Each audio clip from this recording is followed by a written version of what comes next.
Hey guys, Brandon here, Legacy Group Real Estate Team. We have your Livingston County February 2020 real estate market update.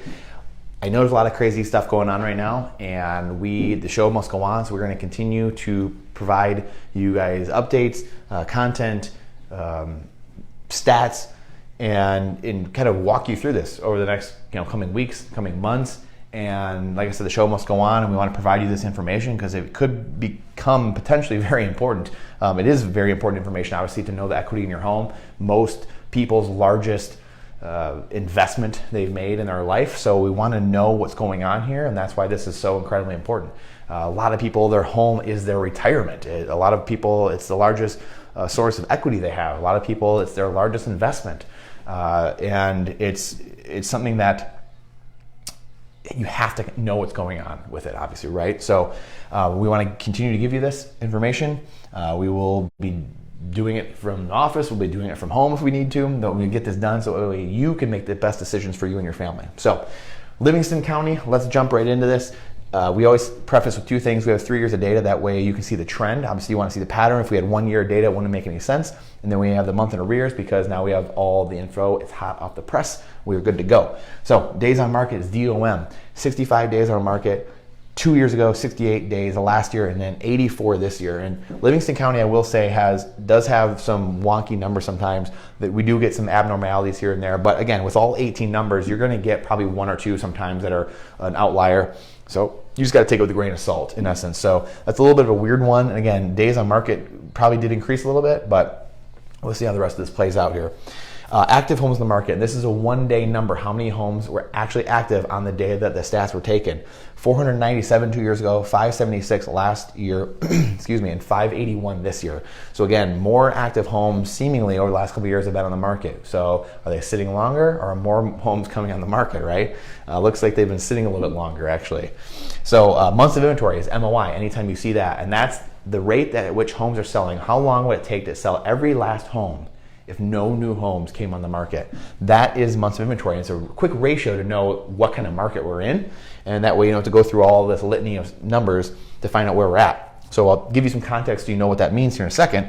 But we had 3 months of inventory 2 years ago, 2 months last year, and then back up to 3.5 this year. So just to give you context, 1 to 3 months is a seller's market, meaning there's not a lot of inventory and prices are going up. 4 to 6 months is a balanced market.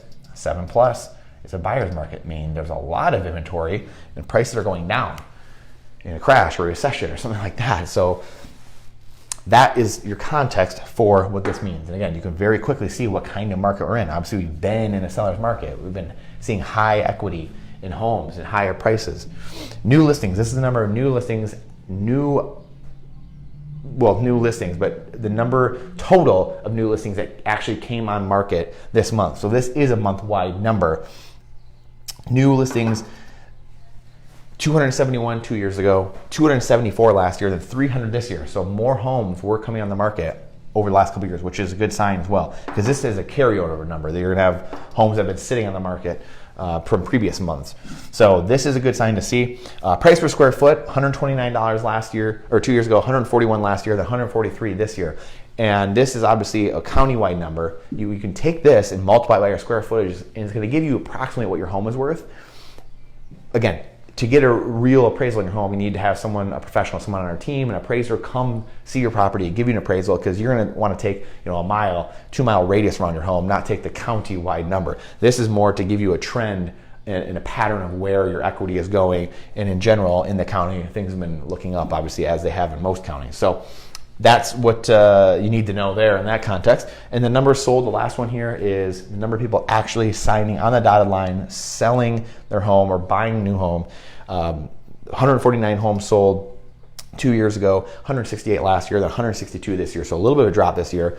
But again, remember, that's from months previous what was happening, and then closings happening this past month in February. So that's your market update, guys, for Livingston, February 2020. I appreciate you guys more than anything. We'll continue, like I said, to update you here throughout this. I think it's going to be very important to kind of track this, as we always do.